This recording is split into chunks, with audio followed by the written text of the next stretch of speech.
Manipal Academy of Higher Education presents Abhivyakta, powered by Bima Jewelers, venue partner Silas International School Udupi, supported by Girija Surgicals Udupi ಮತ್ತು Lombard memorial hospital Udupi.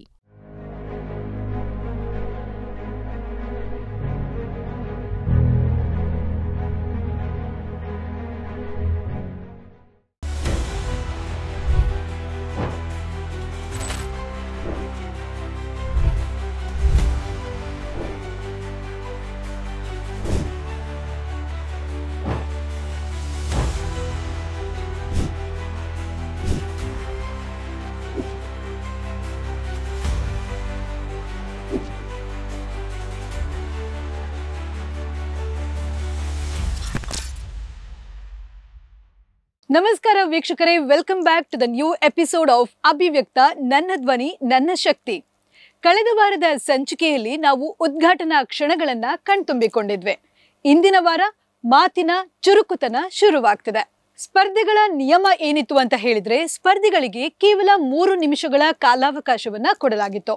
ಹಾಗೆ ಅವರ ನೆಚ್ಚಿನ ಆಯ್ಕೆಯ ವಿಷಯವನ್ನ ಆಯ್ಕೆ ಮಾಡಲು ಅವಕಾಶವನ್ನ ನೀಡಲಾಗಿತ್ತು. ವಿಷಯ ಹಿಡಿತ ಮತ್ತು ಭಾಷೆಯ ಹಿಡಿತವನ್ನ ಪರಿಗಣಿಸಲಾಗಿತ್ತು. ಯಾವ ಸ್ಪರ್ಧಿ ಯಾವ ವಿಷಯವನ್ನ ಆಯ್ಕೆ ಮಾಡಿದ್ರು, ಯಾರು ಮುಂದಿನ ಹಂತಕ್ಕೆ ತೇರ್ಗಡೆಯಾದ್ರು, ಯಾರು ವೇಟಿಂಗ್ ಲಿಸ್ಟ್ ಅಲ್ಲಿ ಇದ್ದಾರೆ, ಹಾಗೆಯೇ ನಮ್ಮ ತೀರ್ಪುಗಾರರ ಕಮೆಂಟ್ಸ್ ಮತ್ತು ಕಾಂಪ್ಲಿಮೆಂಟ್ಸ್ ಹೇಗಿತ್ತು ನೋಡೋಣ ಬನ್ನಿ. ಇಲ್ಲಿದೆ ನಮ್ಮ ಮೊದಲ ಸ್ಪರ್ಧಿಯ ಮಾತು. ನಿಮಗೆಲ್ಲರಿಗೂ ಶುಭೋದಯ. ಇಂದು ನಾನು ಸೈಬರ್ ಭದ್ರತೆಯ ಬಗ್ಗೆ ನನ್ನ ಅಭಿಪ್ರಾಯವನ್ನು ವ್ಯಕ್ತಪಡಿಸಲು ನಿಮ್ಮ ಮುಂದೆ ನಿಂತಿದ್ದೇನೆ. ಇತ್ತೀಚಿನ ದಿನಗಳಲ್ಲಿ ಸೆಲ್ ಫೋನ್ ಮತ್ತು ಇಂಟರ್ನೆಟ್ ನಮ್ಮ ಜೀವನದ ಪ್ರಮುಖ ಭಾಗವಾಗಿದೆ. ಇಂದಿನ ಡಿಜಿಟಲೀಕರಣ ಜಗತ್ತಿನಲ್ಲಿ ಬಿಲ್ಗಳನ್ನು ಪಾವತಿಸುವುದರಿಂದ ಹಿಡಿದು ಖಾತೆಗಳನ್ನು ತೆರೆಯುವವರೆಗೆ ಮತ್ತು ಮನೆಯಿಂದಲೇ ಕೆಲಸ ಮಾಡುವವರಿಗೆ ನಮ್ಮ ಎಲ್ಲಾ ಕಾರ್ಯಗಳನ್ನು ಆನ್ಲೈನ್ನಲ್ಲಿ ನಿರ್ವಹಿಸಲಾಗುತ್ತದೆ. ಬಹಳಷ್ಟು ನಮ್ಮ ವೈಯಕ್ತಿಕ ಮಾಹಿತಿ ಮತ್ತು ಪಾಸ್ವರ್ಡ್ಗಳು ನಮ್ಮ ಸಾಧನೆಯಲ್ಲಿ ಉಳಿಸಲ್ಪಡಿಸುತ್ತದೆ. ಹಾಗಾಗಿ ಇದರ ಬಗ್ಗೆ ನಾವು ಜಾಗೃತಿ ಮೂಡಿಸುವುದು ಅಗತ್ಯ. ಹಾಗಾದರೆ ಸೈಬರ್ ಭದ್ರತೆ ಎಂದರೇನು ಎಂಬುದನ್ನು ತಿಳಿದುಕೊಳ್ಳೋಣ. ಸೈಬರ್ ಭದ್ರತೆಯು ಇಂಟರ್ನೆಟ್ ಸಂಪರ್ಕಿತ ಸಿಸ್ಟಮ್ಗಳಾದ ಹಾರ್ಡ್ವೇರ್, ಸಾಫ್ಟ್ವೇರ್ ಮತ್ತು ಸೈಬರ್ ಬೆದರಿಕೆಗಳಿಂದ ಡೇಟಾದ ರಕ್ಷಣೆಯಾಗಿದೆ. ಹಾಗಾದರೆ ವಿದ್ಯಾರ್ಥಿಗಳಿಗೆ ಸೈಬರ್ ಭದ್ರತೆ ಯಾಕೆ ಅತ್ಯಗತ್ಯ ಎಂದು ತಿಳಿದುಕೊಳ್ಳೋಣ. ಇಂದಿನ ಶಿಕ್ಷಣವು ಡಿಜಿಟಲ್ ತಂತ್ರಜ್ಞಾನವನ್ನು ಅಳವಡಿಸಿಕೊಂಡಿದೆ. ಹಾಗಾಗಿ ವಿದ್ಯಾರ್ಥಿಗಳಿಗೆ ಒಂದು ವಿಷಯದ ಮಾಹಿತಿ ಜ್ಞಾನವನ್ನು ಪಡೆಯಲು ಇಂಟರ್ನೆಟ್ ನಿರಂತರವಾಗಿ ಅಗತ್ಯವಿದೆ. ಆದ್ದರಿಂದ ಇಂದಿನ ಯುವಕರು ಮತ್ತು ಮಕ್ಕಳು ಇಂಟರ್ನೆಟ್ ಬಳಕೆ ಇಲ್ಲದೆ ತಮ್ಮ ಜೀವನವನ್ನು ಕಲ್ಪಿಸಿಕೊಳ್ಳಲಾಗುವುದಿಲ್ಲ. ಆದ್ದರಿಂದ ಅವರು ನಿರಂತರವಾಗಿ ಮೋಸ ಹಾಗೂ ಬೆದರಿಕೆಗೆ ಗುರಿಯಾಗುವ ಸಾಧ್ಯತೆ ಇದೆ. ಹದಿಹರೆಯದವರು ಮತ್ತು ಕಿರಿಯ ಮಕ್ಕಳು ಅಜ್ಞಾನದಿಂದಲೇ ಸೈಬರ್ ಕ್ರೈಮ್ಗಳಲ್ಲಿ ಸಿಕ್ಕಿ ಹಾಕಿಕೊಳ್ಳುತ್ತಾರೆ. 5 ಮಕ್ಕಳಲ್ಲಿ ಪ್ರತಿ 3 ಮಕ್ಕಳು ಸೈಬರ್ ಬಳಕೆಯಲ್ಲಿ ಗುರಿಯಾಗುತ್ತಾರೆ. ವಾರದಲ್ಲಿ 45 ಗಂಟೆಗಳ ಕಾಲ ಆನ್ಲೈನ್ನಲ್ಲಿ ಕಳೆಯುತ್ತಿದ್ದಾರೆ. ವಿದ್ಯಾರ್ಥಿಗಳಿಗೆ ಸೈಬರ್ ಭದ್ರತೆಯ ಬಗ್ಗೆ ಜಾಗೃತಿ ಮೂಡಿಸುವುದು ಅಗತ್ಯವಿದೆ. ಸೈಬರ್ ಬೆದರಿಕೆಗಳು ಯಾವುದೇ ಸಮಯದಲ್ಲಾದರೂ ಎಲ್ಲಿಂದಾದರೂ ಬರಬಹುದು. ಸೈಬರ್ ಕಳ್ಳತನವನ್ನು ಗುರುತಿಸಲು ಮಕ್ಕಳಿಗೆ ಕಲಿಸಬೇಕು. ಈ ಮೂಲಕ ತಮ್ಮನ್ನು ತಾವು ರಕ್ಷಿಸಿಕೊಳ್ಳಲು ತ್ವರಿತ ತಡೆಗಟ್ಟಲು ಸೈಬರ್ ಭದ್ರತಾ ಕ್ರಮಗಳನ್ನು ಕೈಗೊಳ್ಳಬೇಕು. ಕೊನೆಯದಾಗಿ ಸೈಬರ್ ಭದ್ರತೆಯನ್ನು ಒಂದು ವಿಷಯವಾಗಿ ಪರಿಚಯಿಸಿಕೊಳ್ಳಲು ಇದು ಮಕ್ಕಳಿಗೆ ಆರಂಭಿಕ ಹಂತದ ಪರಿಕಲ್ಪನೆಯೊಂದಿಗೆ ತಮ್ಮನ್ನು ತಾವು ಪರಿಚಯಿಸಿಕೊಳ್ಳಲು ಸೈಬರ್ ಸುರಕ್ಷತೆ ಪರಿಚಯಿಸಿಕೊಳ್ಳಲು ಸಹಾಯ ಮಾಡುತ್ತದೆ. ಇಷ್ಟು ಹೇಳಿ ನನ್ನೆರಡು ಮಾತುಗಳನ್ನು ಮುಗಿಸುತ್ತೇನೆ. ಧನ್ಯವಾದಗಳು.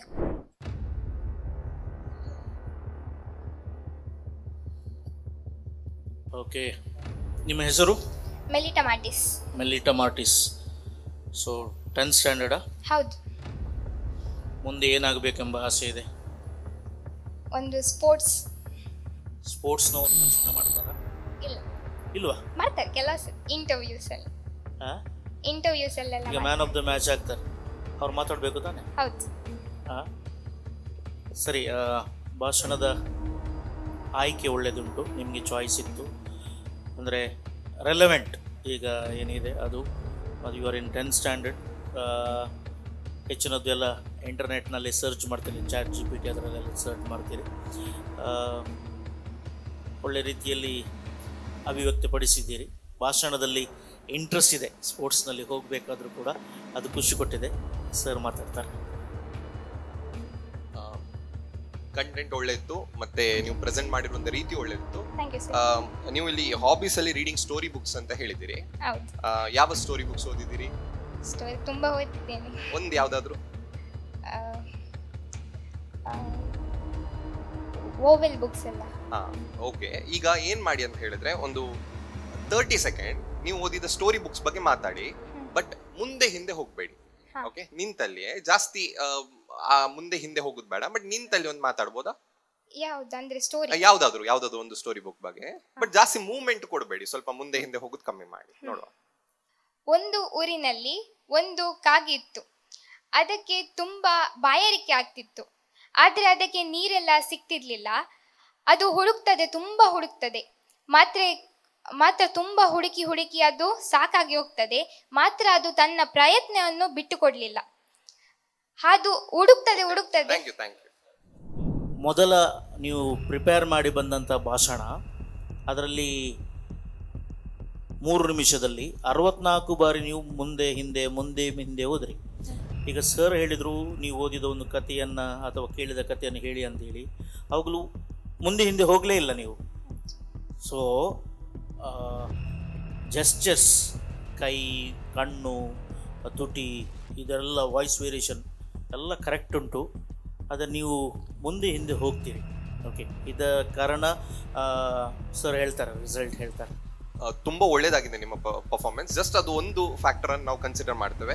ನಿಮ್ಮನ್ನು ವೇಟಿಂಗ್ ಅಲ್ಲಿ ಇಡ್ತೇವೆ, ಎಂಡ್ ಅಲ್ಲಿ ನೋಡು. Thank you. All the best. ಮಾನ್ಯ ತೀರ್ಪುದಾರರೇ ಹಾಗೂ ಇಲ್ಲಿ ನೆರೆದಿರುವ ಸಭಿಕರೇ, ತಮಗೆಲ್ಲರಿಗೂ ಶುಭ ದಿನದ ಶುಭ ನಮನಗಳು. ನನ್ನಮ್ಮ ಹೀಗೆ ಹೇಳುತ್ತಾರೆ, ಅವರ ಕಾಲದಲ್ಲಿ ಕೋಳಿ ಕೂಗುವಾಗ ಎಚ್ಚರವಾಗುತ್ತಿತ್ತು, ಆದರೆ ಈಗಿನ ಕಾಲದಲ್ಲಿ ಮಾಧ್ಯಮ ಕೂಗು, ಅದು ಕೂಗದೆ ದಿನ ಪ್ರಾರಂಭವಾಗುವುದೇ ಇಲ್ಲ. ಹೀಗೆ ವಿದ್ಯಾರ್ಥಿ ಜೀವನದಲ್ಲಿ ಸಮೂಹ ಮಾಧ್ಯಮಗಳು ಹೇಗೆ ಪಾತ್ರ ವಹಿಸುತ್ತವೆ ಎಂಬುದರ ಬಗ್ಗೆ ನಾನು ಹೇಳಲು ನಿಮ್ಮ ಮುಂದೆ ಹಾಜರಿದ್ದೇನೆ. ಸಮೂಹ ಮಾಧ್ಯಮಗಳು ಎಂದು ಬಹು ಜನರಿಗೆ ಒಂದೇ ಸಮಯದಲ್ಲಿ ಮಾಹಿತಿ ಹರಡುವ ಮಾಧ್ಯಮ. ಇಂದಿನ ತಂತ್ರಜ್ಞಾನ ಸಮೂಹ ಮಾಧ್ಯಮ ನಮ್ಮ ಬದುಕಿನ ಅವಿಭಾಜ್ಯ ಅಂಗವಾಗಿದೆ ಎಂಬುದೇ. ವಿದ್ಯಾರ್ಥಿಯ ದೃಷ್ಟಿಯಿಂದ ಇದು ಹೇಗೆ ನೋಡುತ್ತೇವೆ ಎಂದು ನೋಡೋಣ. ವಿದ್ಯಾರ್ಥಿಯ ದೃಷ್ಟಿಯಿಂದ ಸಮೂಹ ಮಾಧ್ಯಮಗಳು ಬಹುಮುಖ್ಯ ಪಾತ್ರ ವಹಿಸುತ್ತವೆ. ವಿದ್ಯಾರ್ಥಿಗಳಿಗೆ ಜ್ಞಾನಾರ್ಜನೆ ಮಾಹಿತಿ ಪಡೆಯಲು ಸಮೂಹ ಮಾಧ್ಯಮಗಳು ಬಹುಮುಖ್ಯ ಪಾತ್ರ ವಹಿಸುತ್ತವೆ.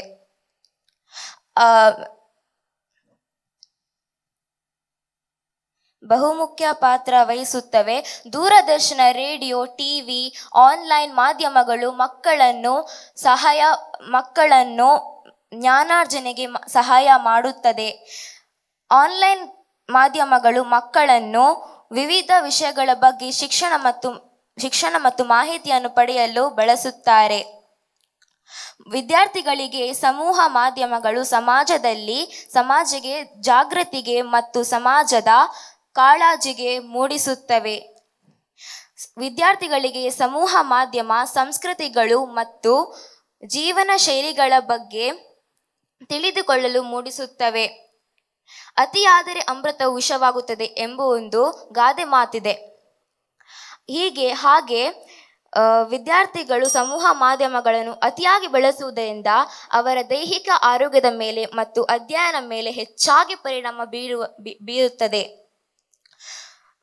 ಸಮೂಹ ಮಾಧ್ಯಮಗಳಿರುವ ಮಾಹಿತಿ ಯಾವಾಗಲೂ ಸತ್ಯವಾಗಿರುವುದಿಲ್ಲ. ಒಟ್ಟಾರೆಯಾಗಿ ವಿದ್ಯಾರ್ಥಿ ಜೀವನದಲ್ಲಿ ಸಮೂಹ ಮಾಧ್ಯಮಗಳು ಬಹುಮುಖ್ಯ ಪಾತ್ರ ವಹಿಸುತ್ತವೆ. ಅಂತಿಮವಾಗಿ ಹೇಳಬೇಕಾದರೆ ಮಾಹಿತಿಯ ಸಾಗರವೇ ಸಮೂಹ ಮಾಧ್ಯಮ. ವಿದ್ಯಾರ್ಥಿಗಳಿಗೆ ಮಾಹಿತಿ ನೀಡುವ ಜ್ಞಾನಧಾಮ. ಯೂಟ್ಯೂಬ್ನಲ್ಲಿ ಪಾಠ, ಗೂಗಲ್ನಲ್ಲಿ ಉತ್ತರ. ಯೂಟ್ಯೂಬ್ನಲ್ಲಿ ಪಾಠ, ಗೂಗಲ್ನಲ್ಲಿ ಉತ್ತರ. ಹೀಗೆ ನಮ್ಮೆಲ್ಲರ ಕಲಿಕೆಯ ಮಿತ್ರ. ಸರಿ ತಪ್ಪುಗಳ ಬಗ್ಗೆ ಅರಿವಿರಲಿ, ಸಮಯದ ಮಿತಿ ತಪ್ಪದಿರಲಿ. ಮಾಧ್ಯಮಗಳು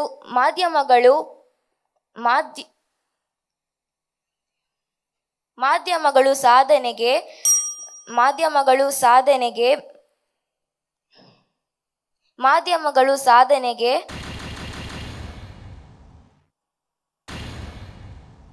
ನಿಮ್ಮ ಹೆಸರು? ಇಯೋನಾ ಪಲ್ ಡಿಸೋಜಾ. ಏನು ಹಾಬೀಸ್ ಇದೆ ನಿಮಗೆ? Dancing, singing, playing. Okay. So ನಿಮ್ಮ ಸ್ಪೀಚ್ ಒಳ್ಳೇದಿತ್ತು, ಸ್ವಲ್ಪ ಪ್ರಾಕ್ಟೀಸ್ ಮಾಡಿದ್ ಮರ್ತೋಯ್ತಾ ಏನಲ್ಲ? ಅದು ಸ್ವಲ್ಪ ಮಿಸ್ ಆಯಿತು. ನೀವು ಟೆನ್ಷನ್ ಮಾಡ್ಕೋಬೇಡಿ, ಯಾಕಂತ ಹೇಳಿದ್ರೆ ನಾರ್ಮಲ್ ಆಗಿ ಮಾತಾಡಿ ಆಯ್ತಾ. ನೀವು ತುಂಬಾ ವರಿ ಮಾಡಿದ್ರಿ ಅಂತ ಅಂದ್ಕೊಳ್ತೇನೆ. ಸೊ ಜಾಸ್ತಿ ವರಿ ಮಾಡಬೇಡಿ. ಸರ್ಸ್ ಕೆಲವು ಸಜೆಷನ್ಸ್ ಕೊಡ್ಬೋದು. ಸ್ಟಾರ್ಟಿಂಗ್ ಒಳ್ಳೇದಾಯಿತು. ಸ್ಟಾರ್ಟಿಂಗ್ ನನ್ನ ಅಮ್ಮ ಹೇಳ್ತಾರೆ, ಸೊ ಸ್ಪೀಚೆಲ್ಲ ಹೀಗೆ ಆರಂಭ ಆಗಿದೆ, ಇಲ್ಲದ್ರೆ ಮಾನ್ಯ ತೀರ್ಪುದ ಕನಸಿಲ್ಲ. ನೀವು 3 ಸರಿ ಕೆಳಗೆ ನೋಡುವಾಗಲೇ ಗೊತ್ತಾಯಿತು ತಪ್ಪಿತು ಅಂತೇಳಿ. ಭಾಷಣದಲ್ಲಿ ಇಂಟ್ರೆಸ್ಟ್ ಇದೆ ನಿಮಗೆ, ಭಾರಿ ಖುಷಿ ಆಯಿತು. ಮುಂದಿನ ಸಲ ನೀವು ಪ್ರಯತ್ನವನ್ನು ಮಾಡಬೇಕಂತ ಹೇಳ್ಕೊಳ್ತಿದ್ದೇವೆ. All the best. Thank you. ಎಲ್ಲರಿಗೂ ಶುಭೋದಯ. ಮನುಷ್ಯನ ಆಸೆ ಆಕಾಂಕ್ಷೆಗಳಿಗೆ ಮಿತಿ ಎಂಬುದೇ ಇಲ್ಲ. ಕೈಗಾರೀಕರಣದ ಹೆಸರಲ್ಲಿ, ಅಭಿವೃದ್ಧಿಯ ನೆಪದಲ್ಲಿ ಮರಗಿಡಗಳನ್ನು ಕಡೆದು, ನೆಲ, ಹೊಲ, ಜಲಗಳನ್ನು ಕಲುಷಿತಗೊಳಿಸಿ, ಸಸ್ಯರಾಶಿಯನ್ನು ಬಲಿ ತೆಗೆದು, ಕಾಡು ಕಡಿದು, ಕಾಂಕ್ರೀಟ್ ನಾಡು ಮಾಡುವ ಹೊನ್ನಾರದಿಂದ ನಾವು ಬದುಕುವ ನೈತಿಕ ಹಕ್ಕನ್ನೇ ಕಳೆದುಕೊಂಡಿದ್ದೇವೆ. ಭೂತಾಯಿಯ ಮೇಲೆ ನಿರಂತರವಾಗಿ ದೌರ್ಜನ್ಯ ನಡೆಯುತ್ತಲೇ ಇದೆ. ಯಾಂತ್ರೀಕೃತ ಬದುಕಿನಲ್ಲಿ ಜನರು ಉಸಿರಾಡಲು ಕಷ್ಟವಾಗುವ ದಿನ ಒದಗಿ ಬಂದಿದೆ. ಅಕ್ರಮ ಗಣಿಗಾರಿಕೆ, ಅವೈಜ್ಞಾನಿಕ ಮೀನುಗಾರಿಕೆ, ಇಂಧನಗಳ ಪೋಲುಗಾರಿಕೆ, ನೈಸರ್ಗಿಕ ಸಂಪನ್ಮೂಲಗಳ ಕೊಳ್ಳೆಗಾರಿಕೆ, ಹೀಗೆ ಒಂದಲ್ಲ ಎರಡಲ್ಲ ಹಗಲು ರಾತ್ರಿ ಪರಿಸರದ ಮೇಲೆ ಮನುಷ್ಯನ ದಬ್ಬಾಳಿಕೆ ಎಗ್ಗಿಲ್ಲದೆ ನಡೆಯುತ್ತಲೇ ಇದೆ. ನಮ್ಮ ಆಧುನಿಕ ಜೀವನ ಶೈಲಿಯ ಅವಶ್ಯಕತೆಗಳನ್ನು ಪೂರೈಸಲು ಪೂರಕವಾಗಿ ಬೆಳೆಯುತ್ತಿರುವ ಆಧುನೀಕರಣ, ವ್ಯಾಪಾರೀಕರಣ ಮತ್ತು ಗಣಿಗಾರಿಕೆ ಇತ್ಯಾದಿಗಳಿಂದ ಪರಿಸರ ಮಾಲಿನ್ಯ ತಾರಕಕ್ಕೇರಿದೆ. ಮನುಷ್ಯ ತನ್ನ ದುರಾಸೆ ತ್ಯಜಿಸಿ ಕ್ಷಣಿಕ ಸುಖದ ಆಸೆಗೆ ತಿಲಾಂಜಲಿ ಬಿಟ್ಟು ನಾವು ಬದುಕುವ ನೆಲಜಲಕ್ಕೆ ಗೌರವ ನೀಡಲಿ ಮಾತ್ರ ಮುಂದಿನ ಜನಾಂಗಕ್ಕೂ ಬದುಕಲು ಎಡೆಯಾಗಬಹುದು. ಇಲ್ಲವಾದಲ್ಲಿ ನೈಸರ್ಗಿಕ ಸಂಪನ್ಮೂಲಗಳು ಬರಿದಾಗಿ ಭೂಮಿ ಬರಿಡಾಗುವ, ಉಸಿರಾಡಲು ಗಾಳಿಗೆ, ಮತ್ತೆ ಕುಡಿಯುವ ನೀರಿಗೆ, ಮತ್ತೆ ತಿನ್ನುವ ಅನ್ನಕ್ಕೂ ತತ್ವಾರ ಬರುವ ದಿನಗಳು ದೂರವಿಲ್ಲ. ಹಾಗಾಗಿ ಪರಿಸರ ಮಾಲಿನ್ಯಕ್ಕೆ ಕಾರಣವಾಗುವ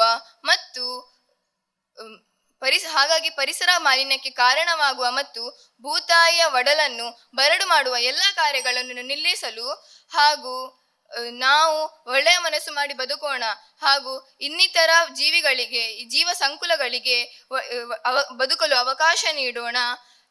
ನಮ್ಮ ಮುಂದಿನ ತಲೆಮಾರಿನ ಎಲ್ಲ ಜೀವಿಗಳು ಪೂರಕವಾಗಿ ನೆಲ, ಜಲ, ನೀರು, ಗಾಳಿ ಉಳಿಸುವ ಜವಾಬ್ದಾರಿ ನಮ್ಮದಾಗಿರಲಿ.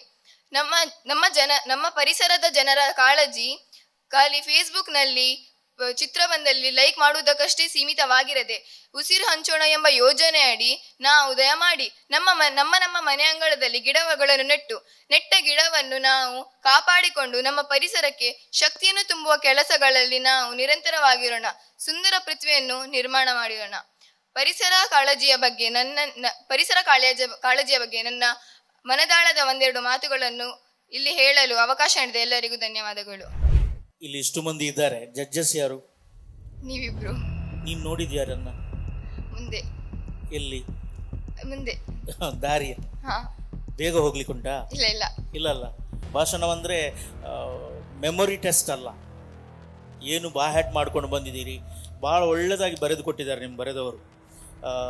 ರೈಮ್ಸ್ ಇದೆ, ಅದರಲ್ಲಿ ಎಲ್ಲ ಕಾಳಜಿ ಇದೆ, ಎಲ್ಲ ಬ್ಯೂಟಿಫುಲ್ ಆಗಿದೆ. But where you presented no eye contact at all sir. Sir ಹೇಳಿದ್ದು ಕರೆಕ್ಟ್. ಯಾಕಂತ ಹೇಳಿದ್ರೆ ನಾನು ಜಸ್ಟ್ ಟ್ರಿಕ್ಸ್ ಹೇಳ್ತೇನೆ ಅಷ್ಟೇ. ನೀವು ಏನ್ ಮಾಡ್ತಿದ್ದೀರಿ ಅಂತ ಹೇಳಿದ್ರೆ ಬಂದ ನಂತರ ನೀವು ರಿಕಾಲ್ ಮಾಡ್ತಾ ಇದ್ದೀರಿ ಅದನ್ನು ಕಾನ್ಸ್ಟೆಂಟ್ ಆಗಿ ಎಂತ ಅಂತ ಹೇಳಿ. ಇದ್ರ ಬದಲು ನೀವು ಯಾರನ್ನಾದ್ರೂ ಒಬ್ರಿಗೆ ಐ ಕಾಂಟ್ಯಾಕ್ಟ್ ಕೊಟ್ಟಿದ್ರೆ ಅದು ನಾರ್ಮಲ್ ಆಗಿ ಬರ್ತದೆ. ಈಗ ನಾವು ಇಬ್ರು ಮಾತಾಡ್ತಿದ್ದೇವಲ್ಲ, ನೀವು ಸರ್ ಹತ್ರ ಮಾತಾಡುವಾಗ ಹೀಗೆ ನಾರ್ಮಲ್ ಆಗಿ ಮಾತಾಡಿದ್ರ ನೀವು ಐ ಕಾಂಟ್ಯಾಕ್ಟ್ ಯಾರಿಗಾದ್ರೂ ಒಬ್ರಿಗೆ ಕೊಡಿ. ಇಬ್ಬರಿಗೆ 3 ಜನರಿಗೆ ಕೊಟ್ಟರೆ ಒಳ್ಳೇದು. ಬಟ್ ಅಟ್ ಈ ಸ್ಟೇಜ್ ಅಲ್ಲಿ ನೀವು ಒಬ್ರಿಗೆ ಕೊಟ್ಟು ಮಾತಾಡಿದ್ರು ಕೂಡ ನಿಮ್ಗೆ ಅದು ಫ್ಲೋ ಬರ್ತದೆ.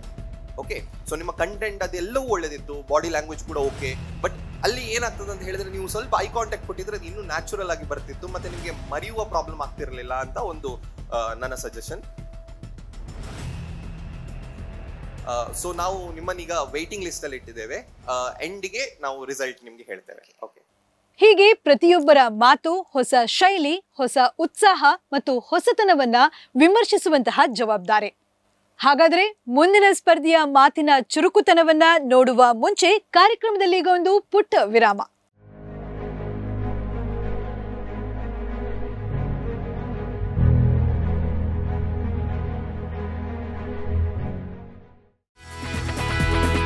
Equipped with state-of-the-art facilities for academics and extracurricular activities, MAHE is home to more than 33,000 students from over 67 different nations with a vibrant campus life.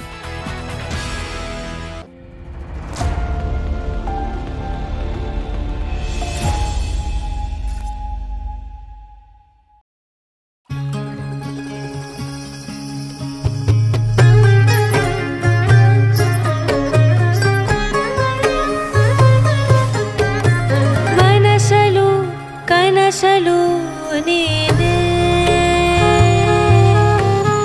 ಮನಸಲು ಕನಸಲು ನೀನೇ ಮನಸಲ್ಲಿ ಮನೆ ಮಾಡಿರುವೆ ನೀನೇ ಮನಸಲು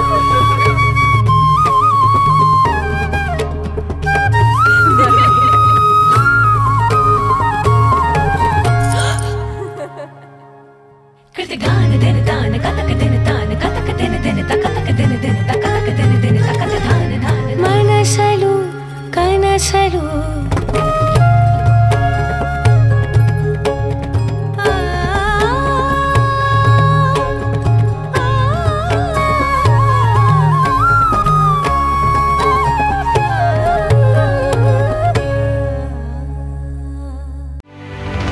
Having been conferred the status of an institution of eminence, MAHE has its eyes firmly set on the road ahead.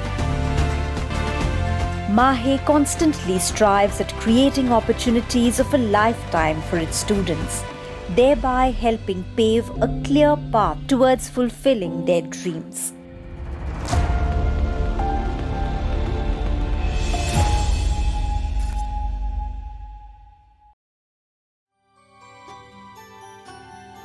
ನಮಗ నువ్వు ఓల్తికు నువ్వుగా ఉంది నువ్వు ఓల్తికు నువ్వుగా ಒಂದು ಆ ಶಾಪ್ ಪೊಪಲೆ ಅಲ್ಲಿ ಉಂಟದೆ ಅಡೆ ಪೋಡ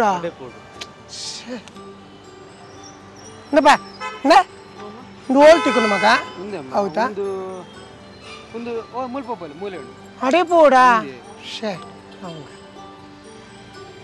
ನಮ್ಮ ನ ನೆತ್ತು ಕೆಲವು ಐಟಮ್ ಪೂರ ತಿಕ್ಕಿದ್ರು ಮಗ ಕೆಲವು ಐಟಮ್ ವಾಶ್ ಆಪಡ್ತಿಕ್ಕು ಮಗ ಒಂದು ಮಾತ ಬೇತೆ ಬೇತೆ ಅಂಗಡಿಗೆ ತೊಂಡರಿ ಒಂದು ಮಾತ ಒಂಜೇ ಕಡೆ ತಿಕ್ಕೊಂಡಿ Girija health care and surgicals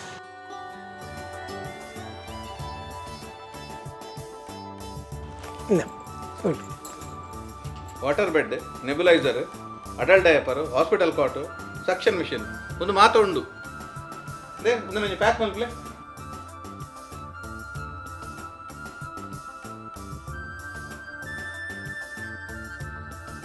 Girija health care and surgical ಮಾತಾತಿಕೊಂಡು Girija health care and surgicals Guru Nityanand building Kalpana road near Mitra hospital Udupi ground floor city plaza near PVS circle and Lalitha jewellery next to Durgamba transport office Shediguddae Mangaluru ground floor Atharva complex opposite hotel Parijatha main road Kundapur.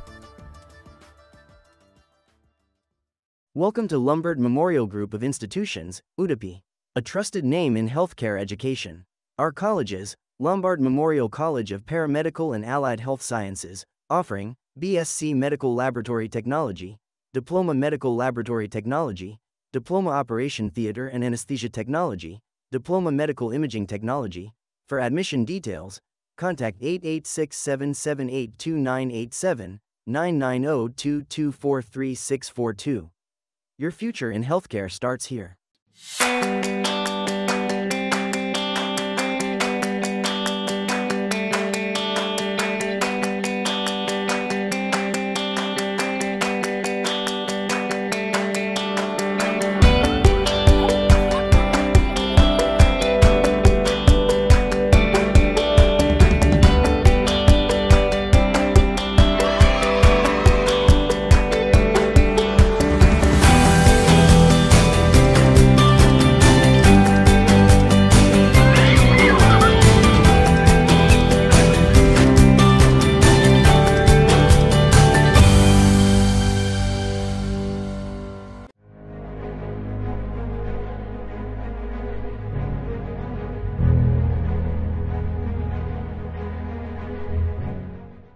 ಬ್ರೇಕ್ನ ನಂತರ ಕಾರ್ಯಕ್ರಮಕ್ಕೆ ಆತ್ಮೀಯವಾದ ಸ್ವಾಗತ.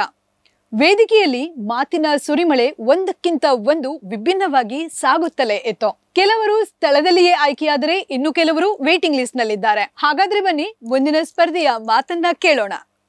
ಎಲ್ಲರಿಗೂ ಶುಭೋದಯ. ಇಂದು ನಾನು ಮಾನವೀಯತೆ ಬಗ್ಗೆ 2 ಮಾತನ್ನು ಆಡಲು ಇಚ್ಛಿಸುತ್ತೇನೆ.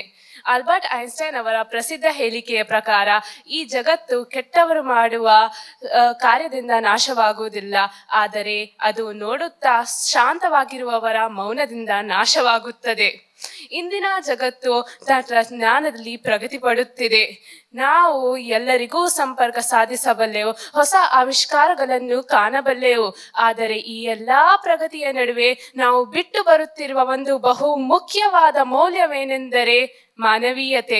ಈಗಿನ ಕಾಲದಲ್ಲಿ ಯಾರಾದರೂ ಅಪಘಾತಕ್ಕೆ ಒಳಗಾದರೆ ಜನರು ಮೊದಲು ಸಹಾಯ ಮಾಡುವುದನ್ನು ಬಿಟ್ಟು ತನ್ನ ಮೊಬೈಲ್ನಿಂದ ವಿಡಿಯೋ ತೆಗೆದು ಅದನ್ನು ಸಾಮಾಜಿಕ ಜಾಲತಾಣದಲ್ಲಿ ಬಿತ್ತರಿಸುತ್ತಾರೆ. ಮಾನವೀಯತೆ ಎಂದರೆ ಇನ್ನೊಬ್ಬರ ನೋವನ್ನು ಹಂಚಿಕೊಳ್ಳುವ ಶಕ್ತಿ. ಇದು ಯಾವುದೇ ಧರ್ಮ, ಜಾತಿ ಅಥವಾ ದೇಶಕ್ಕೆ ಸೀಮಿತವಲ್ಲ. ಇದು ಮನಸ್ಸಿನಿಂದ ಬರುವ ಭಾವನೆ.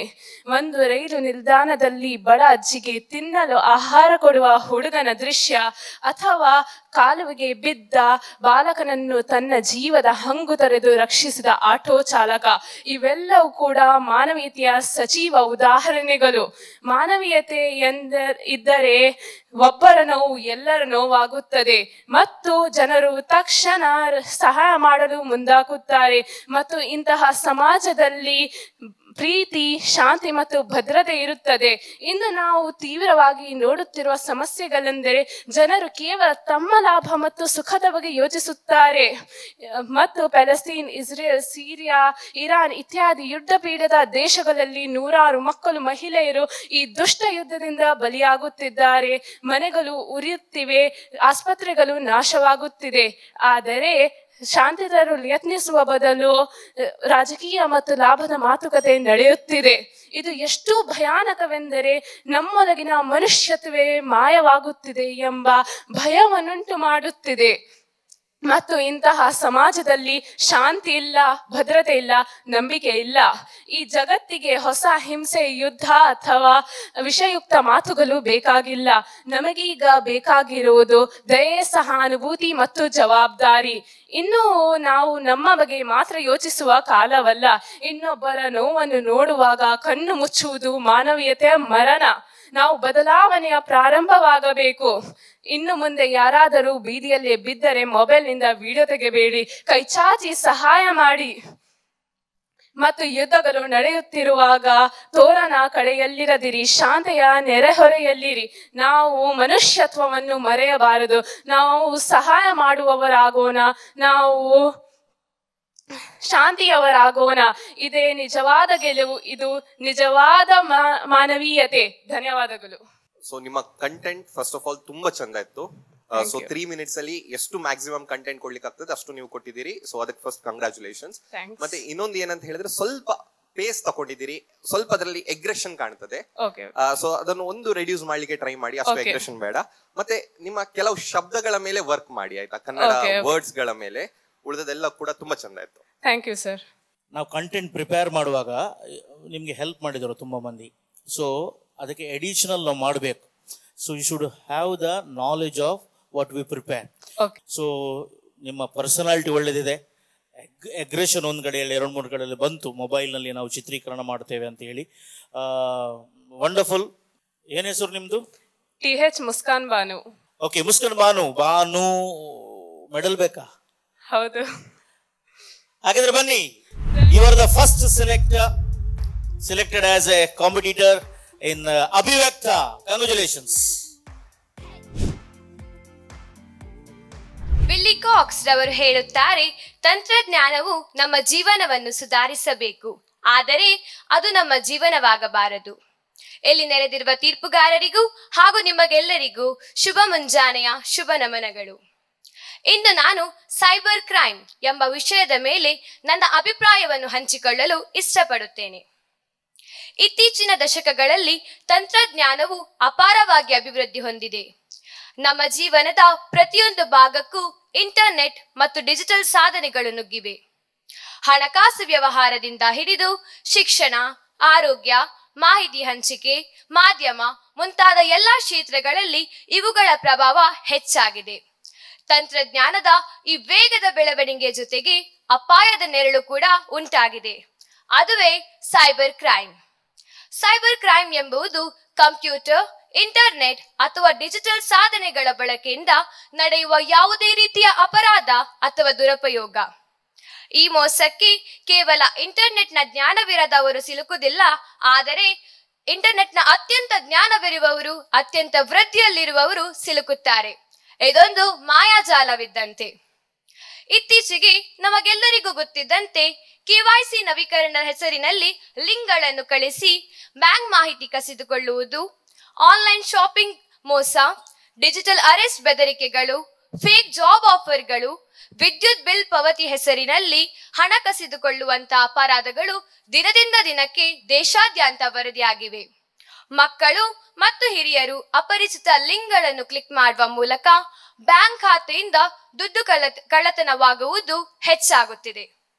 ಆದ್ದರಿಂದ ಡಿಜಿಟಲ್ ಯುಗದಲ್ಲಿ ನಾವು ಸದಾ ಜಾಗೃತಿಯಿಂದ ಇರಬೇಕು. ಹಾಗಾದರೆ ಈ ಸೈಬರ್ ಕ್ರೈಮ್ ನಿಂದ ದೂರವಿರುವುದು ಹೇಗೆ? ಇದಕ್ಕಾಗಿ ಕೆಲವೊಂದು ಮುನ್ನೆಚ್ಚರಿಕೆ ಕ್ರಮಗಳನ್ನು ತೆಗೆದುಕೊಳ್ಳಬೇಕು. ಮೊದಲಿಗಾಗಿ ನಮ್ಮ ವೈಯಕ್ತಿಕ ಮಾಹಿತಿಯನ್ನು ಯಾರೊಂದಿಗೂ ಹಂಚಬಾರದು. ಬ್ಯಾಂಕ್ ಮತ್ತು ಇ-ವ್ಯಾಲೆಟ್ ಮಾಹಿತಿಯನ್ನು ವೈಯಕ್ತಿಕವಾಗಿರಿಸಬೇಕು. ಒಂದು ಬಲಿಷ್ಠ ಪಾಸ್ವರ್ಡ್ ಅನ್ನು ಬಳಸಬೇಕು. ಮಕ್ಕಳಿಗೆ ಮತ್ತು ಹಿರಿಯರಿಗೆ ಸೈಬರ್ ಕ್ರೈಮ್ ಎಂಬುದು ಏನು, ಅದರಿಂದ ಆಗುವ ಅಪಾಯಗಳೇನು ಎಂಬ ವಿಷಯದ ಕುರಿತು ಜಾಗೃತಿ ಮೂಡಿಸುವ ಕಾರ್ಯಕ್ರಮಗಳನ್ನು ಆಯೋಜಿಸಬೇಕು. ಕೊನೆಯದಾಗಿ, ತಂತ್ರಜ್ಞಾನವು ನಮ್ಮ ಜೀವನವನ್ನು ಸುಲಭಗೊಳಿಸಬಹುದು, ಆದರೆ ಅದನ್ನು ಜಾಗ್ರತೆಯಿಂದ ಮತ್ತು ಬುದ್ಧಿವಂತಿಕೆಯಿಂದ ಉಪಯೋಗಿಸಬೇಕು. ತಂತ್ರಜ್ಞಾನದ ಮತ್ತು ಸೈಬರ್ ಕ್ರೈಮ್ನ ಬೆವರು ಹಬ್ಬುತ್ತಿರುವ ಈ ಯುಗದಲ್ಲಿ ಪ್ರತಿಯೊಬ್ಬರು ಜಾಗ್ರತೆಯಿಂದ ತಂತ್ರಜ್ಞಾನವನ್ನು ಬಳಸಿ ಹಾಗೂ ದೇಶದ ಪ್ರತಿಯೊಂದು ಜನತೆಗೂ ಈ ವಿಷಯದಲ್ಲಿ ಮಾಹಿತಿ ಕೊಡಿ. ನಾವು ಸುರಕ್ಷಿತವಾಗಿರೋಣ, ಇತರರಿಗೂ ಸುರಕ್ಷತೆಯನ್ನು ಕಲಿಸೋಣ. ಅವಕಾಶಕ್ಕಾಗಿ ಧನ್ಯವಾದಗಳು. ಜೈ ಹಿಂದ್, ಜೈ ಕರ್ನಾಟಕ. ನಿಮ್ಮ ಹೆಸರು? ಆಶಲ್ ಪರ್ಲ್ ಡಿಸೋಜಾ. ಸೊ ಆಶಲ್, ಹೇಗಾಯ್ತು ನಿಮ್ಮ ಪ್ರಕಾರ? ಹೇಗಾಯ್ತು? It was a big platform. I felt so good. Okay. So you think that you are presented well? Yeah, almost. I feel I have given my best. Okay. I'll say my honest opinion. Yeah. I really didn't like your performance. It was not good. Okay. So if I say that, it's not good, what are certain points that you would like to highlight? Which are the areas that you... I think my voice. What's wrong with your voice? Actually, I got cold recently, okay. So because of that, I lost my voice. And I think my expressions were not good. My hand movement was too much. I think overall it was too much. Okay. So the thing is that I had actually liked your performance, but after you say, I'm pointing out those mistakes. Now, what do you want me to do? Should I go with my initial intuition about your speech, or should I listen to whatever you said as a negative comment? You can take your opinion, sir. It's all your opinion. Okay, so I'll ask you one more question. Should I select you or not? It's all yours, sir. So you have no say, If I say that, okay, she herself is not confident about the things, so shall I let you out? Yes, if you want, you can. But you're too good for that. So it's yes from my side. We'll listen from sir. ನೀವು ಸತ್ಯವನ್ನೇ ಹೇಳಿದೆ, ಇಷ್ಟೆಲ್ಲ too much ಆಗಿತ್ತು ಅಂತೇಳಿ. So ನಮಗಿಬ್ಬರು ಕೂಡ two much ಅಂತ ಆಗುತ್ತೆ. So you are not fit for speech. So you can move.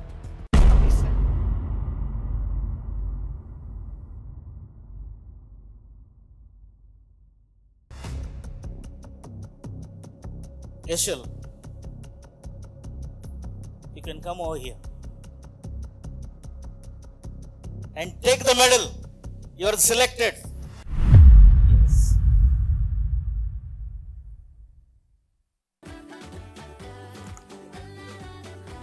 Yeah, all the best. All the best. You have all the qualities of a great orator. ಎಲ್ಲರಿಗೂ ನಮಸ್ಕಾರ. ಇಂದು ನಾನು ಶ್ರೀಮಂತ ಸಂಸ್ಕೃತಿ, ಪರಂಪರೆ ಮತ್ತು ಐತಿಹಾಸಿಕ ಮಹತ್ವಕ್ಕೆ ಹೆಸರುವಾಸಿಯಾದ ಕರ್ನಾಟಕದ ಇತಿಹಾಸದ ಬಗ್ಗೆ ಕೆಲವು ಮಾತುಗಳನ್ನು ಮಾತನಾಡಲು ನನಗೆ ಹೆಮ್ಮೆಯಾಗುತ್ತಿದೆ. ಈ ನೆಲದ ಪರಂಪರೆ ಸಾವಿರಾರು ವರ್ಷಗಳ ಹಿಂದಿನದು. ಇದು ಭಾರತದ ಅತ್ಯಂತ ಪುರಾತನ ಮತ್ತು ಐತಿಹಾಸಿಕವಾಗಿ ಗುರುತಿಸಲ್ಪಡುವ ಪ್ರದೇಶಗಳಲ್ಲಿ ಒಂದಾಗಿದೆ. ಕರ್ನಾಟಕದ ಆರಂಭಿಕ ಆಡಳಿತಗಾರರು ಕ್ರಿಸ್ತಶಕ 4ನೇ ಶತಮಾನದಲ್ಲಿ ಕದಂಬರು. ಕನ್ನಡವನ್ನು ಆಡಳಿತ ಭಾಷೆಯಾಗಿ ಪ್ರಚಾರ ಮಾಡುವಲ್ಲಿ ಅವರು ಪ್ರವರ್ತಕರಾಗಿದ್ದರು. ಅವರನ್ನು ಅನುಸರಿಸಿ ಬಾದಾಮಿಯ ಚಾಲುಕ್ಯರು ಅಧಿಕಾರಕ್ಕೆ ಬಂದರು ಮತ್ತು ಕಲೆ ಮತ್ತು ದೇವಾಲಯ ವಾಸ್ತುಶಿಲ್ಪಕ್ಕೆ ಗಮನಾರ್ಹವಾಗಿ ಕೊಡುಗೆ ನೀಡಿದರು. ಇವುಗಳು ವಿಶೇಷವಾಗಿ ಐಹೊಳೆ ಮತ್ತು ಪಟ್ಟದಕಲ್ಲಿನಲ್ಲಿ ಕಂಡುಬರುತ್ತದೆ. ನಂತರ ಆಡಳಿತ ನಡೆಸಿದ ರಾಷ್ಟ್ರಕೂಟರು ಎಲ್ಲೋರಾದಲ್ಲಿನ ಕೈಲಾಸ ದೇವಾಲಯದಂತಹ ಅದ್ಭುತಗಳನ್ನು ನಮಗೆ ಉಡುಗೊರೆಯಾಗಿ ನೀಡಿದರು. ಹೊಯ್ಸಳ ರಾಜ್ಯವಂಶವು ಬಂದ ನಂತರ ಅವರು ನೀಡಿರುವ ಕೊಡುಗೆಯನ್ನು ಈಗಲೂ ಬೇಲೂರು ಮತ್ತು ಹಳೆಬೀಡಿನ ಸಂಕೀರ್ಣ ಕೆತ್ತನೆಗಳಿಂದ ಕಾಣಬಹುದು. ಮೈಸೂರಿನ ಒಡೆಯರ್ಗಳು ನವ ಕರ್ನಾಟಕವನ್ನು ರೂಪಿಸುವಲ್ಲಿ ಬ್ರಿಟಿಷ್ ಯುಗದಲ್ಲಿ ಪ್ರಮುಖ ಪಾತ್ರವನ್ನು ವಹಿಸಿದರು. 4ನೇ ಕೃಷ್ಣರಾಜ ಒಡೆಯರ್ ಮತ್ತು ದಾರ್ಶನಿಕ ಸರ್ ಎಂ ವಿಶ್ವೇಶ್ವರಯ್ಯ ಅವರ ಅಡಿಯಲ್ಲಿ ಮೈಸೂರು ಆಧುನಿಕ ಮತ್ತು ರಾಜಪ್ರಭುತ್ವದ ರಾಜ್ಯವಾಯಿತು. ಕರ್ನಾಟಕವು ಒಟ್ಟು 31 ಜಿಲ್ಲೆಗಳನ್ನು ಒಳಗೊಂಡಿದೆ. ಸ್ವಾತಂತ್ರ್ಯದ ನಂತರ ಕನ್ನಡ ಮಾತನಾಡುವ ಎಲ್ಲಾ ಪ್ರದೇಶಗಳನ್ನು ಒಂದುಗೂಡಿಸಿ 1956ರಲ್ಲಿ ಮೈಸೂರು ರಾಜ್ಯವನ್ನು ರಚಿಸಲಾಯಿತು. ನಂತರ 1973ರ ನವೆಂಬರ್ 1ರಂದು ಕರ್ನಾಟಕ ಎಂದು ಮರುನಾಮಕರಣ ಮಾಡಲಾಯಿತು. ಕರ್ನಾಟಕದ ಪ್ರತಿಯೊಂದು ಜಿಲ್ಲೆಯು ಸಮೃದ್ಧಿ, ಶ್ರೀಮಂತಿಕೆ ಮತ್ತು ಭಾಷಾ ವೈವಿಧ್ಯತೆಯಲ್ಲಿ ವಿಶಿಷ್ಟವಾಗಿದೆ. ರಾಜಕೀಯವಾಗಿ ಕರ್ನಾಟಕವು 224 ವಿಧಾನಸಭಾ ಕ್ಷೇತ್ರಗಳು, 28 ಲೋಕಸಭಾ ಕ್ಷೇತ್ರಗಳನ್ನು ಹೊಂದಿದ್ದು ರಾಷ್ಟ್ರೀಯ ಮತ್ತು ರಾಜಕೀಯ ಆಡಳಿತದಲ್ಲಿ ಪ್ರಮುಖ ಪಾತ್ರ ವಹಿಸುತ್ತದೆ. ಕರ್ನಾಟಕದಲ್ಲಿ ಮಾತನಾಡುವ ಪ್ರಮುಖ ಭಾಷೆ ಕನ್ನಡ. ಇದು ಕೇವಲ ಭಾಷೆಯಷ್ಟೇ ಅಲ್ಲ, ನಮ್ಮ ನಾಡಿನ ಸಾಂಸ್ಕೃತಿಕ ಗುರುತು. ಕನ್ನಡವನ್ನು ಹೊರತುಪಡಿಸಿ ತುಳು, ಕೊಂಕಣಿ, ಕೊಡವ ಮತ್ತು ಉರ್ದು ಭಾಷೆಗಳನ್ನು ಸಹ ಇಲ್ಲಿ ಮಾತನಾಡಲಾಗುತ್ತದೆ. ನಮ್ಮ ಕನ್ನಡ ಸಾಹಿತ್ಯಕ್ಕೆ ಒಟ್ಟು 8 ಜ್ಞಾನಪೀಠ ಪ್ರಶಸ್ತಿಗಳು ದೊರಕಿರುವುದು ನಮ್ಮ ಕನ್ನಡ ಸಾಹಿತ್ಯ ಶ್ರೀಮಂತಿಕೆಯನ್ನು ಎತ್ತಿ ತೋರಿಸುತ್ತದೆ. ಈ ಸುಂದರ ಮತ್ತು ಐತಿಹಾಸಿಕ ರಾಜ್ಯದ ಭಾಗವಾಗಿರುವುದಕ್ಕೆ ನಾವು ಹೆಮ್ಮೆ ಪಡೋಣ. ಧನ್ಯವಾದಗಳು. ಜೈ ಕರ್ನಾಟಕ. ಓಕೆ, ಭಾಷಣ ಬರೆದವರು ಯಾರು? ಯಾರು ಬರೆದು ಕೊಟ್ಟರು? ನನ್ನ ಅಪ್ಪ. ನಿಮ್ಮ ಅಪ್ಪ ಏನು ಮಾಡ್ತಾರೆ ಅವರು? ಅವರು KMCಯಲ್ಲಿ marketing manager. Okay, very good. ಭಾಷಣ ಪ್ರತಿಭಾ ಕಾರಂಜಿಯಲ್ಲೆಲ್ಲ ಹೋಗಿದ್ದೀರಾ? ಹಾಂ, ಹೌದು. ನಿಮ್ಮ ಹೆಸರು? Sushravya. Sushravya, very good. Sushravya. Judges ಯಾರು ಇಲ್ಲಿ? ನಿಮಗೆ ಮಾರ್ಕ್ ಕೊಡುವವರು ಯಾರು? ನೀವು. ನೀನು ಎಲ್ಲಿ ನೋಡ್ತಾ ಇದ್ದಿ? ಕ್ಯಾಮರಾ ನೋಡ್ತಾ ಇದ್ದಿ. Very good. ಓಕೆ, 8 ಜ್ಞಾನಪೀಠ ಪ್ರಶಸ್ತಿ ಅಂತ ಹೇಳಿದ್ರೆ ಯಾರು? ಆ 8ರಲ್ಲಿ ಒಂದು 4-5 ಹೆಸರು ಹೇಳಬಹುದು. ಕುವೆಂಪು, ದಾರಾ ಬೇಂದ್ರೆ, ಶಿವರಾಮ್ ಕಾರಂತ್ರು, ಚಂದ್ರಶೇಖರ ಕಂಬಾರು, ಯು ಆರ್ ವೆಂಕಟೇಶ ಮೂರ್ತಿ, ವಿಕ್ರು Gokak, Girish Karnad. U R Ananthamurthy. U R Anantha. Okay, 8 ಮಂದಿ ಕೂಡ ಹೇಳಿದಿ ನೀನು. ನಿನ್ನ ಉಚ್ಚಾರ ಭಾಳ ಸ್ಪಷ್ಟವಾಗಿದೆ. ಇಂಗ್ಲೀಷ್ನಲ್ಲಿ ಇದಕ್ಕೆ ಆಕ್ಸೆಂಟ್ ಅಂತ ಹೇಳ್ತೇವೆ ನಾವು. ಹೇಳುವುದೇ ತಪ್ಪು, ಪ್ರೊನೌನ್ಸಿಯೇಷನ್ ಅಂತೇಳಿ. It is pronunciation. ಅದು ಭಾಳ ಸ್ಪಷ್ಟವಾಗಿದೆ ಕನ್ನಡದಲ್ಲಿ. ಒಂದೇ ನಿಮ್ಮದು ಮಿಸ್ಟೇಕ್, ಒಂದೇ ಸರ್ ಹೇಳ್ತಾರೆ ಏನಂತ. ಓಕೆ, ಸೊ ನಾವು ಅದೇ ಮಾತಾಡ್ತಿದ್ವಿ, ಕಂಟೆಂಟ್ ಸ್ವಲ್ಪ ಕ್ಲಾರಿಟಿ ತಗೊಳ್ಳುವ ಅಂತ ಹೇಳಿ. ಬಟ್ ನೀವು 8 ಜ್ಞಾನಪೀಠ ಪ್ರಶಸ್ತಿ ಪಡೆದವರ ಹೆಸರು ಕೂಡ ಹೇಳಿದಿರಿ. ಸೊ ನಿಮ್ಗೆ ಸ್ವಲ್ಪ ಆದ್ರೂ ಗೊತ್ತುಂಟು ಅಂತ, ಅಪ್ಪ ಬರೆದಿದ್ರು ಕೂಡ ಸ್ವಲ್ಪ ಆದ್ರೂ ಗೊತ್ತುಂಟು ಅಂತ ನಮ್ಗೆ ಕ್ಲಾರಿಟಿ ಆಯಿತು. ಸೊ ಸರ್ ಹೇಳಿದ ಎಲ್ಲವೂ ಕರೆಕ್ಟ್, ಯಾಕಂದ್ರೆ ಭಾಷೆ ಬಹಳ ಶುದ್ಧ ಇತ್ತು. ಮತ್ತೆ ನೀವು ಅದನ್ನು ತುಂಬಾ ಕ್ಲಾರಿಟಿಯಲ್ಲಿ, ತುಂಬಾ ಕಾನ್ಫಿಡೆನ್ಸ್ ಅಲ್ಲಿ ಹೇಳಿದ್ರಿ. ಒಂದು ಏನಂತ ಹೇಳಿದ್ರೆ, ಕೆಲವು ಇಂಪ್ರೂವ್ಮೆಂಟ್ ಆಗಬಹುದು ಅಂತ ಅನಿಸ್ತದೆ. ಒಂದು ಅದ್ರೊಟ್ಟಿಗೆ ಇನ್ವಾಲ್ವ್ ಆಗಿ, ಅಂದ್ರೆ ನೀವೇನು ಹೇಳ್ತಿದ್ದೀರಲ್ಲ ಅದ್ರೊಟ್ಟಿಗೆ ಸ್ವಲ್ಪ ಇನ್ವಾಲ್ವ್ ಆಗಿ. ಯಾಕಂದ್ರೆ ನೀವು ಈಗ ಹೇಳ್ತಾ ಹೋದಾಗೆ ನಮ್ಗೆ ಸ್ವಲ್ಪ ಫ್ಯಾಕ್ಟ್ ಅನಿಸ್ತು. ಸೊ ಅದನ್ನ ರೀಚ್ ಮಾಡಿಸ್ಬೇಕಲ್ಲ. ಈಗ ನಾವು ಇಬ್ರು ಜಡ್ಜ್ ಇದ್ದೇವೆ, ನಮ್ಗೆ ಗೊತ್ತಿಲ್ಲ ಏನು. ಸೊ ನೀವು ಹೇಳಿದ ಯಾವುದು ನಮ್ಗೆ ಗೊತ್ತಿಲ್ಲ. ಸೊ ನೀವು ನಮ್ಗೆ ರೀಚ್ ಮಾಡಿಸ್ಬೇಕಲ್ಲ. ಸೊ ಹೇಗೆ ರೀಚ್ ಮಾಡಿಸ್ಬೋದು, ನಿಮ್ಮ ಪ್ರಕಾರ ಹೇಗೆ ರೀಚ್ ಮಾಡಿಸ್ಬೋದು? ಅಂದ್ರೆ ಸ್ವಲ್ಪ ನಿಮ್ಮನ್ನ ನೋಡಿ ಹೇಳಿ. ಈಗ ನಾನ್ ನಿಮ್ಮ ಹತ್ರ ಮಾತಾಡ್ತಿದ್ದೇನೆ, ನಾನು ಹೇಳಿದ್ ನಿಮ್ಗೆ ಅರ್ಥ ಆಗ್ತುಂಟಲ್ಲ. ಸೊ ಅದು ಯಾಕಂತ ಹೇಳಿದ್ರೆ ನಾನು ನಿಮ್ಮ ಹತ್ರ ವೈಯಕ್ತಿಕವಾಗಿ ಕನೆಕ್ಟ್ ಆಗ್ತಿದ್ದೇನೆ. ಸ್ಪೀಚ್ ಅಂತ ಸಾಗಿ ನೀವು ಆಡಿಯನ್ಸ್ ಜೊತೆಗೆ ಸ್ವಲ್ಪ ವೈಯಕ್ತಿಕವಾಗಿ ಕನೆಕ್ಟ್ ಆಗ್ಬೇಕು. ಅದು ಒಂದು ಮಾತ್ರ ಗ್ಯಾಪ್ ಇದೆ. ಬಟ್ ನಮ್ಗೆ ಹೋಪ್ ಉಂಟು ಏನಂತ ಹೇಳಿದ್ರೆ, ನೀವು ಈ ಕಾಂಪಿಟೇಷನ್ ಸ್ಟೇಜ್ ಎಲಿವೇಟ್ ಆದಾಗೆ ಅದನ್ನು ಕರೆಕ್ಟ್ ಮಾಡ್ತು ಹೋಗ್ತೀರಿ ಅಂತ ಹೇಳಿ. ಹಾಗಾಗಿ ಸರ್ ಎಂತ ಮಾಡುವ? ಸೆಲೆಕ್ಟ್ ಮಾಡುವ. You are selected.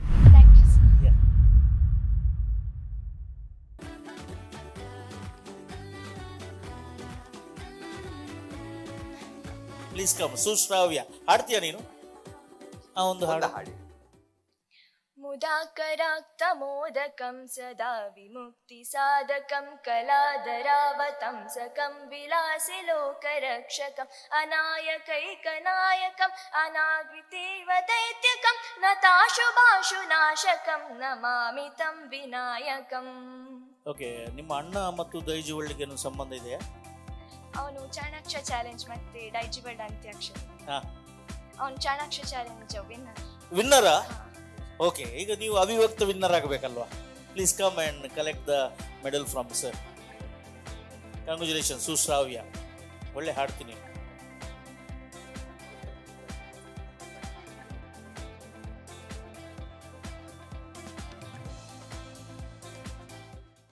ಸುಶ್ರಾವ್ಯ ಅವರೇ, ನೀವಿವತ್ತು ಅಭಿವ್ಯಕ್ತ ನನ್ನ ಧ್ವನಿ ನನ್ನ ಶಕ್ತಿಯಲ್ಲಿ ನಿಮ್ಮ ಧ್ವನಿಯನ್ನು ಎತ್ತಿ ನೀವು ಸೆಲೆಕ್ಟ್ ಆಗಿದ್ದೀರಾ. ಸೊ ಹೇಗೆ ಅನಿಸ್ತಾ ಇದೆ? ತುಂಬ ಖುಷಿ ಆಗ್ತಾ ಇದೆ. ಓಕೆ, ಸೊ ಹೇಗೆಲ್ಲ ಇತ್ತು ನಿಮ್ಮ ಪ್ರಿಪರೇಷನ್ಸ್? ಯಾಕೆಂದರೆ ಅಭಿವ್ಯಕ್ತ ಅಂತ ಹೇಳುವ ಒಂದು ಕಾಂಪಿಟೇಷನ್ ಬಂದ ಮೇಲೆ ಇದಕ್ಕೋಸ್ಕರ ನೀವು ನಿಮ್ಮನ್ನು ತಯಾರು ಮಾಡ್ಕೊಳ್ಬೇಕು. ಆ ಒಂದು ಪ್ರಿಪರೇಷನ್ಸ್ ಹೇಗಿತ್ತು ಅಂತ ಹೇಳ್ಬೋದಾ? ನಾನು ಅಂದರೆ ಕನ್ನಡಿ ಮುಂದೆ ಹೋಗಿ ನನ್ನ ಎಕ್ಸ್ಪ್ರೆಷನ್ಸ್ ಎಲ್ಲ ಕಲ್ತ್ಕೊಂಡೆ. ಮತ್ತು ಆ್ಯಕ್ಷನ್ಸ್ ಎಲ್ಲ ಹೇಗೆ ಮಾಡಬೇಕು, ಮತ್ತು ಸೆಲ್ಫ್ ಕಾನ್ಫಿಡೆನ್ಸ್ ಎಲ್ಲ ಬಿಲ್ಡ್ ಮಾಡ್ಕೊಂಡು. ಓಕೆ, ಅಂದರೆ ಒಬ್ಬ ಮಾತುಗಾರನಿಗೆ ಇರಬೇಕಾದ ಒಂದು ಚತುರತೆಯನ್ನು ನೋಡ್ಕೊಳ್ಳಿಕ್ಕೆ ನಿಮ್ಮಲ್ಲಿ ನೀವು ತಯಾರಾದ್ರಿ. ಓಕೆ, ಎನಿಸಿದ್ರೆ ನೀವು ಕ್ಯಾಮ್ರಾ ಮುಂದೆ ನಿಂತು ನಾನು ಗಟ್ಟಿಯಾಗಿ ಮಾತಾಡ್ತೇನೆ, ನನ್ನ ಧ್ವನಿಯನ್ನು ಎತ್ತುತ್ತೇನೆ ಅಂತ? ಹಾಂ, ಹೌದು. ಖುಷಿ ಇದೆ ನಿಮಗೆ.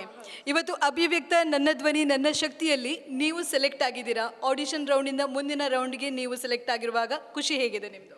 ತುಂಬ ಖುಷಿ ಆಗ್ತಾ ಇದೆ. ನೆಕ್ಸ್ಟ್ ಟೈಮ್ ಇನ್ನೂ ಒಳ್ಳೆ ಪ್ರಿಪೇರ್ ಮಾಡಿ ಬರ್ತೇನೆ. ಓಕೆ, ನೆಕ್ಸ್ಟ್ ಟೈಮ್ ಒಳ್ಳೆ ಪ್ರಿಪ್ರೇಷನ್ ಮಾಡ್ಕೊಂಡು ಬರ್ತೀರಾ ಅಂತ ಹೇಳ್ತಿದ್ದೀರಾ. ನೆಕ್ಸ್ಟ್ ರೌಂಡ್ಸ್ಗೆ ನಿಮಗೆ ಆಲ್ ದ ಬೆಸ್ಟ್ ಅಂತ ಹೇಳ್ತಾ congratulations once again. Thank you. ಇಂದಿನ ಸಂಚಿಕೆಯಲ್ಲಿ 3 ಜನ ಸ್ಪರ್ಧಾರ್ಥಿಗಳು ನೇರವಾಗಿ ಮುಂದಿನ ಹಂತಕ್ಕೆ ತೇರ್ಗಡೆಯಾದರೆ 2 ವೇಟಿಂಗ್ ಲಿಸ್ಟ್ನಲ್ಲಿದ್ದಾರೆ. ವಿಜೇತರಿಗೆ ಅಭಿನಂದನೆಗಳು ಹಾಗೂ ವೇಟಿಂಗ್ ಲಿಸ್ಟ್ನಲ್ಲಿರುವವರಿಗೆ ಆಲ್ ದ ವೆರಿ ಬೆಸ್ಟ್. ಇಲ್ಲಿಗೆ ಕಾರ್ಯಕ್ರಮವನ್ನು ಮುಕ್ತಾಯಗೊಳಿಸುವಂತಹ ಸಮಯ. ಮುಂದಿನ ಸಂಚಿಕೆಯಲ್ಲಿ ಮತ್ತೆ ಭೇಟಿಯಾಗೋಣ.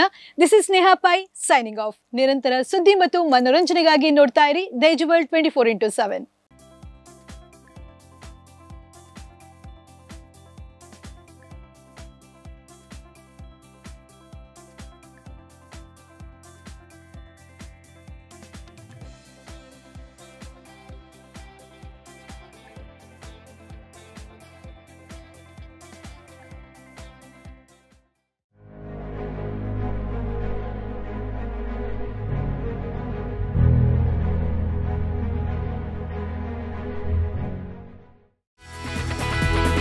Equipped with state-of-the-art facilities for academics and extracurricular activities, MAHE is home to more than 33,000 students from over 67 different nations with a vibrant campus life.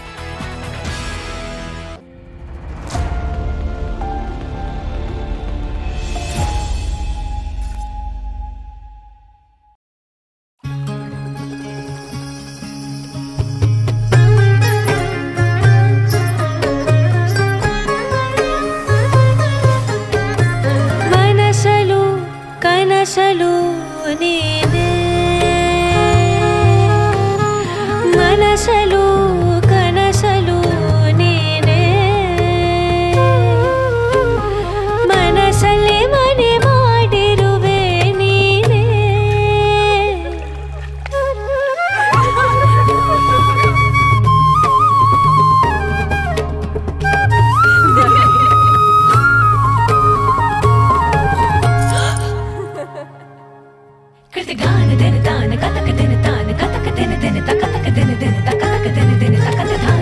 ಮನಸಲು ಕನಸಲು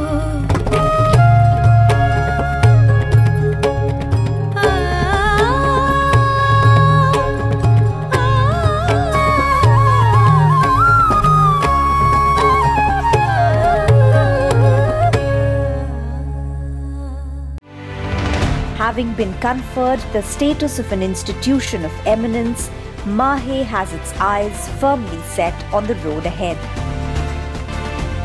MAHE constantly strives at creating opportunities of a lifetime for its students, thereby helping pave a clear path towards fulfilling their dreams.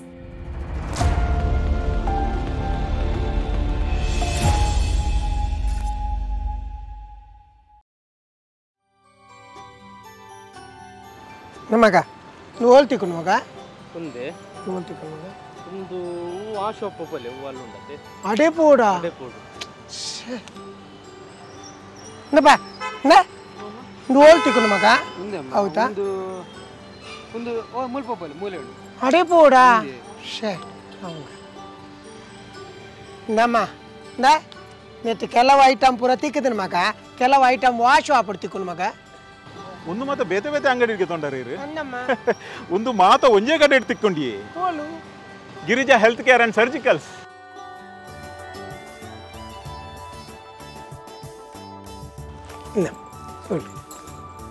Water bed nebulizer adult diaper hospital cot suction machine ಒಂದು ಮಾತ ಉಂಡು ಒಂದು pack ಮಲ್ಪಲೆ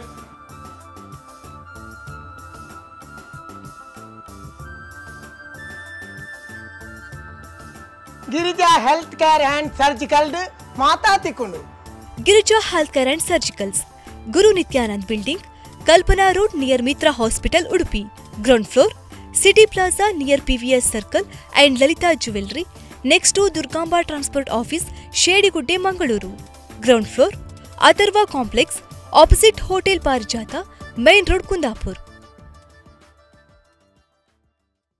Welcome to Lombard Memorial Group of Institutions, Udupi, a trusted name in healthcare education. Our colleges, Lombard Memorial College of Paramedical and Allied Health Sciences, offering BSc Medical Laboratory Technology, Diploma Medical Laboratory Technology, Diploma Operation Theater and Anesthesia Technology, Diploma Medical Imaging Technology. For admission details, contact 8867782987, 99022434642. Your future in healthcare starts here.